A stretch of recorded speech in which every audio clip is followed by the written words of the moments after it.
Bismillahirrahmanirrahim. Assalamualaikum warahmatullahi wabarakatuh.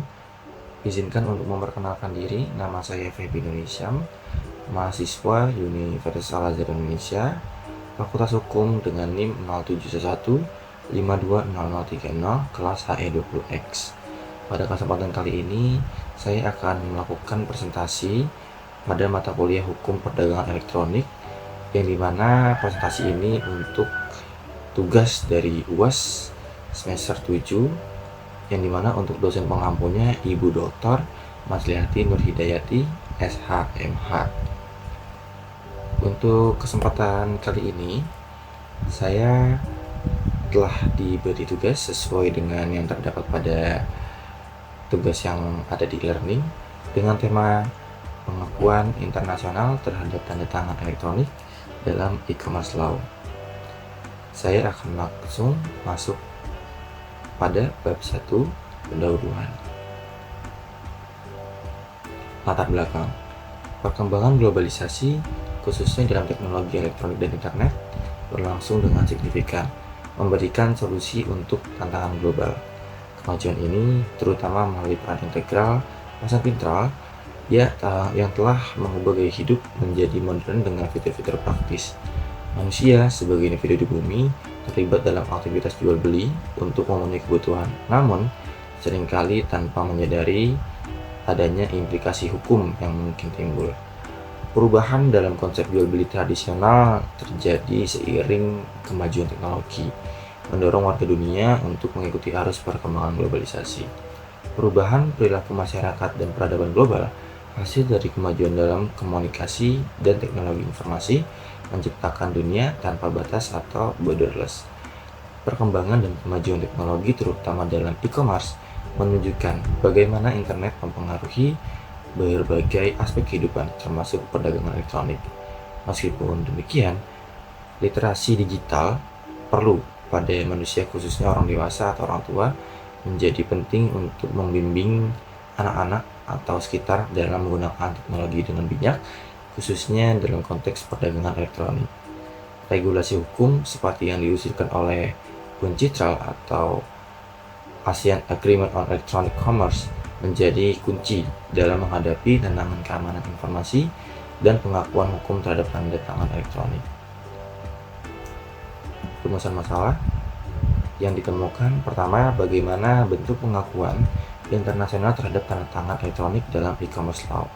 Yang kedua, bagaimana proteksi atau perlindungan hukum bagi para pengguna tanda tangan elektronik pada kesepakatan atau perjanjian bisnis tingkat internasional. Tujuan penelitian: yang pertama, mengetahui bentuk pengakuan internasional terhadap tanda tangan elektronik dalam e-commerce law. Yang kedua, mengetahui proteksi atau perlindungan hukum bagi para pengguna tanda tangan elektronik pada kesepakatan atau perjanjian bisnis tingkat internasional. Masuk pada bab 2, pembahasan. Pertama, saya akan membahas mengenai bentuk pengakuan internasional terhadap tanda tangan elektronik dalam e-commerce law. Tanda tangan elektronik adalah unsur data terkait pesan digital yang disandikan, bertujuan untuk memvalidasi otentisitas dan memastikan integritas data.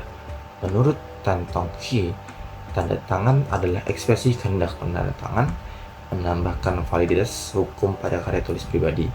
Tanda tangan umumnya terdiri dari susunan huruf atau tulisan yurik, memastikan identitas penanda tangannya dalam konteks hukum dan bidang lainnya.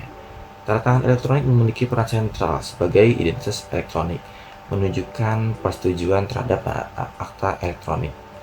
UNCITRAL Model Law on E-Signature mendefinisikan tanda tangan elektronik sebagai data berbentuk elektronik yang melekat pada pesan data, berfungsi mengidentifikasi penanda tanganan dan menunjukkan persetujuan terhadap isi pesan. Berbeda dengan tanda tangan konvensional, proses tanda tangan elektronik melibatkan pembuatan ringkasan matematis dokumen disebut sebagai message dice atau hash yang dikirimkan melalui ruang cyber. Regulasi tanda tangan elektronik telah diterapkan, salah satunya melalui UNCITRAL Model Law on Electronic Commerce tahun 1996 dan UNCITRAL Model Law on Electronic Signature tahun 2001. Model Law memberikan pedoman bagi negara-negara tanpa memungkinkan kebebasan dalam perumusan perundang-undangan nasional terkait perdagangan elektronik. Namun hal tersebut sebagai dasar bagi warga negara untuk mengikuti terkait dengan perumusan perundang-undangan yang dimana untuk dapat digunakan sebagai tanda tangan elektronik. ASEAN Agreement on Electronic Commerce 2019 memberikan kerangka kebijakan untuk perdagangan elektronik di wilayah ASEAN, mewajibkan negara anggota untuk tidak menghambat transfer data lintas batas dan mempromosikan ekosistem pembayaran elektronik yang aman. Negara-negara seperti Amerika Serikat, Uni Eropa, Tiongkok, dan Singapura juga telah mengadopsi regulasi tanda tangan elektronik. Indonesia juga mengatur penggunaan tanda tangan elektronik melalui Undang-Undang Nomor 11 Tahun 2008 dan Peraturan Pemerintah Nomor 82 Tahun 2012. Regulasi tersebut menetapkan kewajiban pengamanan tanda tangan elektronik termasuk sistem yang tidak dapat diakses oleh pihak tidak berhendak, prinsip kehati-hatian, dan notifikasi keamanan.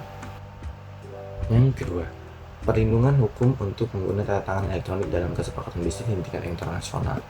Implementasi peraturan seringkali menimbulkan berbagai masalah, seperti kesalahan dalam komunikasi, penyampaian informasi yang tidak sesuai, dan permasalahan terkait transaksi elektronik.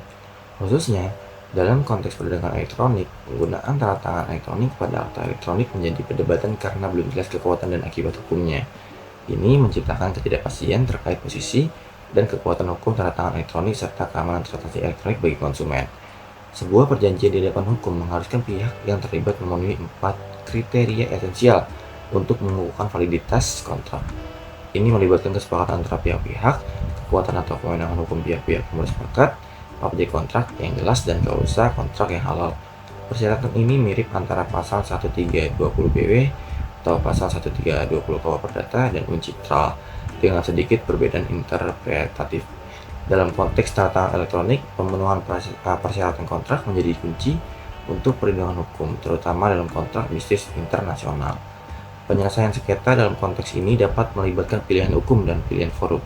Perbedaan kebijakan antar negara dapat memunculkan kendala dalam pelaksanaan putusan pengadilan di negara yang berbeda. Lembaga arbitrase seperti ICC dan ICSID dapat menjadi alternatif untuk penyelesaian sengketa perdagangan internasional. Klausul arbitrase UNCITRAL yang disusun bersama oleh ICC dan ICSID memberikan dasar hukum universal untuk menyelesaikan sengketa melalui arbitrase. Putusan ICSID yang diakui oleh banyak negara termasuk Indonesia memberikan kepastian hukum dalam penyelesaian sengketa internasional. Klausul arbitrase ini mencerminkan pendekatan yang diakui secara internasional. Bab ketiga, penutup. Kesimpulan. Yang pertama, tanda tangan elektronik telah terbukti diakui oleh internasional dengan dorongan Majelis Umum PBB yang mendirikan badan kelengkapan khusus, yaitu United Nations Commission on International Trade Law atau yang disebut UNCITRAL pada tanggal 17 Desember tahun 1966 yang didasarkan pada resolusi Majelis Umum PBB nomor 2205. Tindak lanjut dari hal tersebut yaitu pada tahun 1966 dibentuk UNCITRAL Model Law on Electronic Commerce yang disusul 5 tahun setelahnya yaitu pembentukan UNCITRAL Model Law on Electronic Signature tahun 2001. Selain kedua hal tersebut, warga ASEAN turut mengeluarkan sebuah aturan yaitu ASEAN Agreement on Electronic Commerce. Peraturan tentang tanda tangan elektronik tercantum pada UNCITRAL pasal 4 UNCITRAL Model Law on Electronic Commerce 1996 dan UNCITRAL Model Law on Electronic Signature 2001 pasal 2 huruf A yang memberikan pengertian lebih lanjut berkaitan dengan tanda tangan elektronik. Sementara itu, ASEAN Agreement on Electronic Commerce pasal 7 ayat 2 menjelaskan tentang autentikasi elektronik dan tanda tangan elektronik. Yang kedua, regulasi yang telah disahkan oleh ICC, ICSID, dan UNCITRAL diakui menjadi solusi dari masalah yang berkaitan dengan perjanjian bisnis level internasional, khususnya dalam hal transaksi dan tanda tangan elektronik. Saran, yang pertama, penulis menyarankan kepada UNCITRAL untuk menambahkan materi tambahan yang lebih spesifik, terutama terkait poin-poin yang berkaitan dengan potensi terjadinya sengketa di masa mendatang. Hal ini bertujuan agar regulasi perdagangan elektronik, terutama terkait tanda tangan elektronik, dapat menjadi suatu peraturan hukum internasional yang kokoh serta menyediakan perlindungan dan peraturan hukum yang sesuai bagi seluruh pihak yang terlibat dan berperan dalam sistem tersebut. Yang kedua, penulis menyarankan agar masyarakat memahami dasar-dasar hukum transaksi elektronik dan mau ikut serta memahami kemajuan teknologi yang digunakan untuk tanda tangan elektronik sebelum membuat perjanjian dalam membuat transaksi elektronik. Hal ini bertujuan agar masyarakat dapat menghindari kesulitan selama proses pengiriman atau pelaksanaan transaksi tersebut. Berikut untuk daftar pustakanya. Baik, itu saja yang dapat saya sampaikan. Mohon maaf apabila ada kesalahan kata atau ada salah dalam penyampaian materi. Terima kasih. Wassalamualaikum warahmatullahi wabarakatuh.